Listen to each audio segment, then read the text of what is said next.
Olha, a educação é, sem dúvida, um pilar para qualquer país, certo? Mas o que a nossa lei máxima, Constituição, realmente diz sobre ela? Pois bem, é exatamente nisso que a gente vai mergulhar agora. Vamos juntos entender os direitos, os deveres e até a origem do dinheiro da educação no Brasil, direto da fonte. Então, para a gente começar, a pergunta que não quer calar é essa aí. O que a Constituição de fato promete quando o assunto é educação? Isso aqui não é só um texto numa lei, viu? É um compromisso gigantesco com o futuro de milhões e milhões de brasileiros. E aqui, gente, está o coração da coisa toda. O artigo 205. Ele deixa muito claro: educação não é um favor, não é um privilégio, é um direito de todo mundo. E a responsabilidade, veja bem, é compartilhada. É dever do Estado e da família, com o incentivo de toda a sociedade, fazer isso acontecer. Só que dizer que é um direito é só o primeiro passo. A coisa não para por aí, não. O mesmo artigo, o 205, vai muito além e estabelece metas bem específicas para o que a educação brasileira precisa alcançar. Então vamos lá. O que isso quer dizer na prática? Quer dizer que a educação tem três grandes missões. Primeiro, formar a pessoa por completo. Segundo, preparar para ser um cidadão ou cidadã ativa. E terceiro, qualificar para o mercado de trabalho. É esse tripé que sustenta toda a ideia de educação na nossa Constituição. Beleza, a gente já sabe o objetivo. Mas e as regras do jogo? Como é que a gente garante que a partida seja justa para todo mundo? É aí que entram os princípios, que são as regras básicas que têm que guiar tudo, de uma pequena escola até a Política Nacional de Educação. Pois é, o artigo 206 desenha o campo, sabe? Ele define os princípios que são, assim, inegociáveis. Garante que todo mundo tenha a mesma chance de entrar e de ficar na escola, que o ensino público seja de graça, que exista a liberdade para ensinar e aprender e que quem ensina seja valorizado. São pilares fundamentais. Tá, mas e as escolas públicas e as privadas? Como elas entram nessa história? A Constituição separa bem as coisas. A escola pública é um dever do Estado. Ponto. Tem que ser gratuita e ter gestão democrática. Já a privada é da livre iniciativa, mas não é bagunça não, viu? Ela precisa de autorização do governo para funcionar e tem que passar por avaliação de qualidade. E, por falar em deveres, essa promessa toda da Constituição precisa de gente responsável para fazer acontecer, para tirar do papel. Afinal, de quem a gente cobra? Quem é que tem a obrigação de entregar tudo isso? Bem, a primeira grande resposta está aqui, no artigo 208. A obrigação número 1 do Estado é garantir que toda criança e todo adolescente dos 4 até os 17 anos esteja na escola. E essa educação básica tem que ser obrigatória e de graça. Só que o Estado não é uma coisa só, né?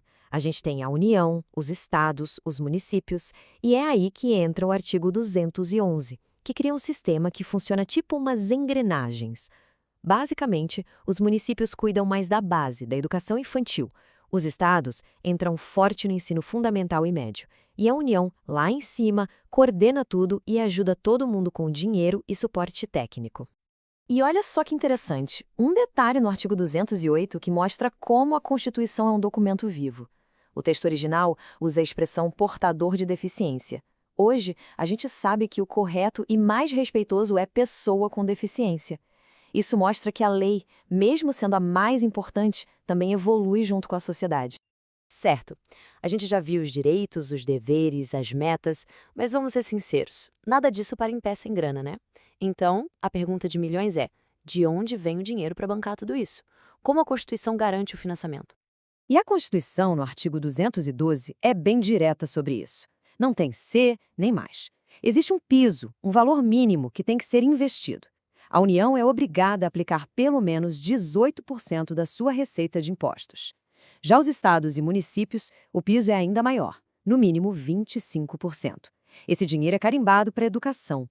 E para organizar essa dinheirama toda e garantir que ela chegue onde precisa, a Constituição criou, lá no artigo 212-A, uma peça-chave, o Fundeb. Pensa nele como um grande cofre central, uma carteira compartilhada que junta recursos de todo o país para financiar a educação básica de um jeito mais justo e equilibrado. Beleza, mas quem bota dinheiro nesse cofre? Funciona assim: a maior parte vem de um pedaço de vários impostos dos estados e municípios. Mas, e essa é a grande sacada, a União entra com uma complementação, um reforço de no mínimo 23% do valor total para ajudar a equilibrar as contas e diminuir as desigualdades entre as regiões. Ok, o cofre está cheio. E agora? Para onde vai a maior parte dessa verba? A Constituição define uma prioridade máxima, que está representada nesse número aqui. É isso mesmo, 70%. No mínimo, 70% de tudo que está no Fundeb tem que ir direto para o pagamento dos salários dos profissionais da educação.